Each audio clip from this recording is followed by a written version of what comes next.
आपल्या देशामध्ये हुंडाबळी हा एक सिरियस गुन्हा मानला जातो। ह्या केसमध्ये आपण नेहमी पाहतो की काही लालची लोक लग्न होऊन अविवाहिता नांदायला सासरी आल्यानंतर तिची हुंड्यापायी शारीरिक छळवणूक करतात, तिचा खून करतात।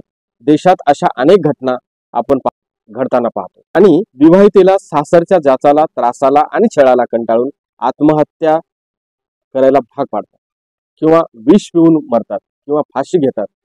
महिलांच्या मृत्यूच्या घटना अनेक घडतात, त्यापैकी बहुतांश घटना ह्या हुंडाबळीमुळे होतात। यालाच डाउरी डेथ चे कलम 304B, 498A आणि 302 भारतीय दंड विधानानुसार लावल्या जातात। तर नवीन BNS कायद्याच्या कलमानुसार कलम 304B च्या बदल्यात 80 हा कलम लावला जातो आणि 498 च्या बदल्यात नवीन BNS कायद्याच्या कलमानुसार कलम 85 हे कलम लावतात। तर 302 च्या बदल्यात BNS कायद्याच्या कलमानुसार कलम 103 लावला जातो। ही फार मोठी गंभीर कलमे आहे, अशा गंभीर गुन्ह्यामध्येच लावल्या जातात।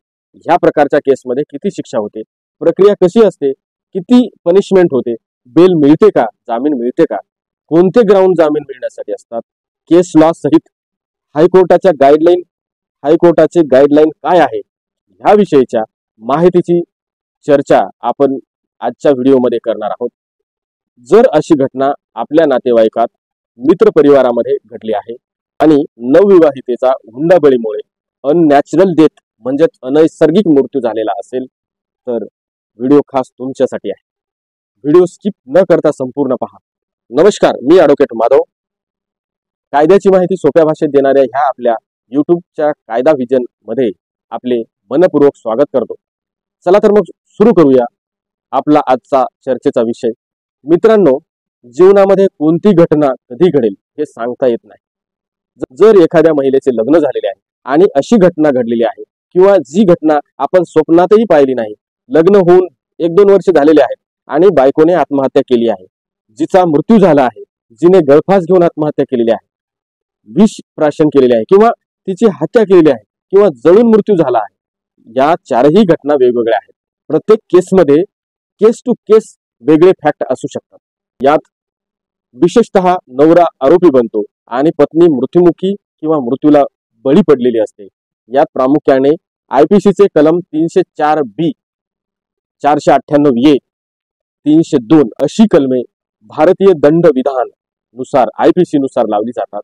तर नवीन BNS कायद्यानुसार कलम 80, 85, 103 अनुक्रमे लावली जातात। यालाच हुंडाबळी, डाउरी डेथ म्हणून ओळखतात। हुंडाबळीमध्ये कोणत्याही पद्धतीतून हुंड्याची मागणी केली जाते, पैशाची मागणी केली जाते, गाडी घ्यायची आहे, घर बांधायचे आहे, दुकान टाकायचे आहे, नोकरी लावायची आहे, पैसे लागतात, 5 लाख रुपये घेऊन ये, 1 लाख रुपये घेऊन ये, 50,000 रुपये घेऊन ये, 50,000 रुपये माहेराहून आण, अशी काहीतरी मागणी केलेली असते। त्यातून तिला टॉर्चर करणं, तिचा छळ करणं म्हणजेच दहेज हत्या किंवा हुंडाबळीची केस डाउरी डेथ म्हणून ओळखली जाते। हुंडाबळीमध्ये प्रमुख 3 ग्राउंड आहेत ज्यामध्ये हुंडाबळी मानली जाते किंवा हुंडाबळी ही केस लागते। सगळ्यात पहिले ग्राउंड, जो मृत्यू झाला आहे, सुसाईड झाली आहे, आत्महत्या झाली आहे, बाय हँगिंग, फाशीने, बाय पॉइझनिंग, बाय मर्डर, कोणत्याही कारणाने पीडिताचा मृत्यू झाला आहे आणि लग्नापासून 7 वर्षाचा आत झालेला आहे। याच कारणामुळे आता सांगितल्याप्रमाणे IPC चे कलम 304B, 498A, 302 अशी लावली जातात। तर नवीन BNS कायद्यानुसार कलम 80, 85, 103 अनुक्रमे लावली जातात।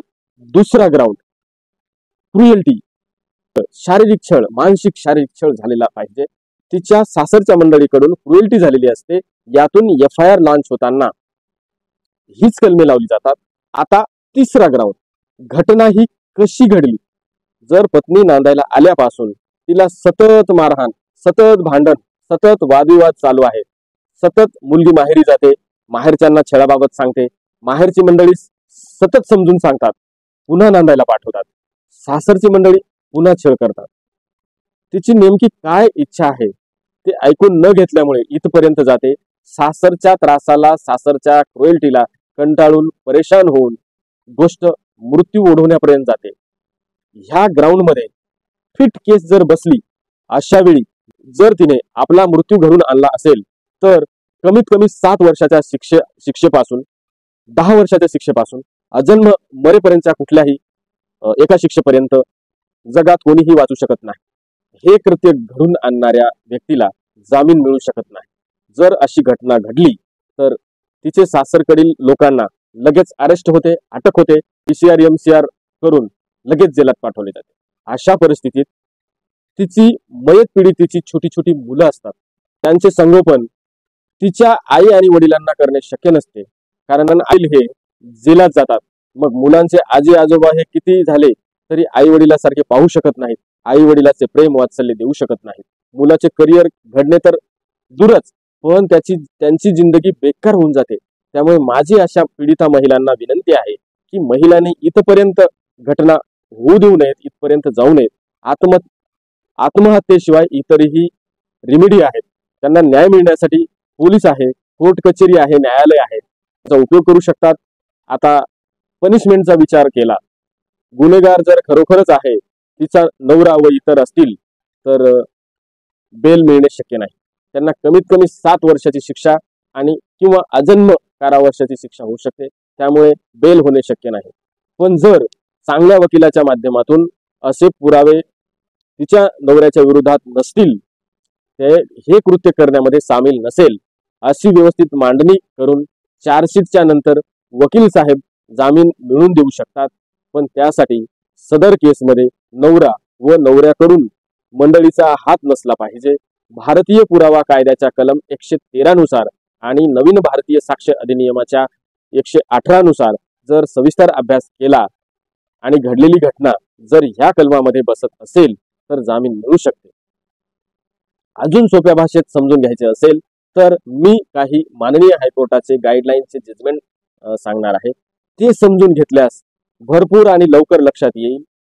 आणि हे जजमेंट गुगलवर सर्च केल्यास जजमेंटचा PDF सहित माहिती मिळू शकते. जजमेंट नंबर 1, पार्वती देवी वर्सेस स्टेट ऑफ झारखंड किंवा Bihar. Number 2, Bansilal versus state of Haryana. Number 3, GB Sitaramesh versus state of Karnataka. Number 4, Mayadevi and others versus state of Haryana. ह्या हायकोर्टाचे न्याय निर्णय जरूर वाचा. आता जामीन बद्दल जर अशी घटना by hanging, by poisoning, by burning किंवा बाय मर्डर झाला असेल तर बेल मिळणे शक्य नाही. परंतु मगाशी सांगितल्याप्रमाणे 3 ग्राउंड सांगितलेले आहेत. त्यात 304B, 498A, 302 ही कलमे लावलेली असतील आणि जर आरोपी हे निर्दोष असतील, बेकसूर असतील तर त्यांना बेल मिळवता येते. त्यासाठी वकिलांनी वरील केसचा संपूर्ण व्यवस्थित अभ्यास करून माननीय न्यायालयात व्यवस्थित मांडणी करणे आवश्यक आहे. तरच बेल मिळू शकते, तरच आरोपी जेलच्या बाहेर निघू शकतात. तर ही होती डाउरी डेथ बाबतची माझ्या अभ्यासाने सोप्या भाषेतील माहितीचा व्हिडिओ. ही माहिती कशी वाटली कमेंट करून कळवा आणि चॅनलला सबस्क्राईब करा. धन्यवाद.